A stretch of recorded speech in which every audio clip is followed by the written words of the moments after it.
it's Cathy Jo from Untitled Whiskeys. Thanks for joining me.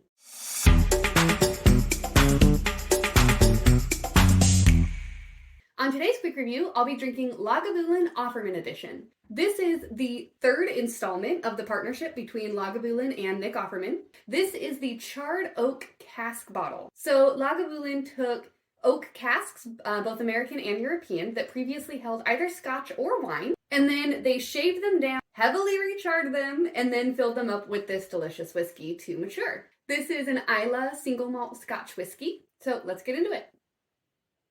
Okay, so the first note is absolutely sea salt air and brininess. If you look at where the Lagavulin distillery is on a map, it is right on the water, so that is very much to be expected. Underneath that, you get like a touch of sweetness, maybe some berries, a little bit of roasted peanuts. I find that peat usually likes to fall somewhere on a scale of like super savory, smoky barbecue, and then iodine medicinal, and this kind of lies right in the middle, maybe just a touch on the side of that savory, smoky barbecue. It's not as strong as some of the scotches that I've had, but it's definitely noticeable.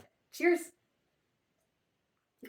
I love this whiskey. So the first thing that you get is like campfire smoke on the palate. It is wonderful and delicious. It has a very, very light heat and burn to it. And it almost has like a burnt marshmallow right there on the finish. The finish is very long and quite smoky. On both the finish and on the palate, it's almost like you took your fork and scraped it across the top of a charcoal grilled steak and just got that salt off of there and then ate the salt. Like that's what I'm getting on both the palate and the finish, and it's just fantastic. I'm a huge salt lover. I bought this bottle for my husband as an early Christmas present, and for early Christmas present, I'm talking like October, and I have no regrets about it. On a scale of 1 to 10, I would easily give this bottle an 8.5 to a 9. It is fantastic. It's got those fundamental Scotch notes in it that I just love.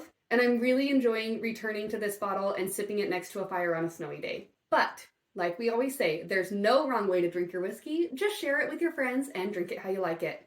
Cheers!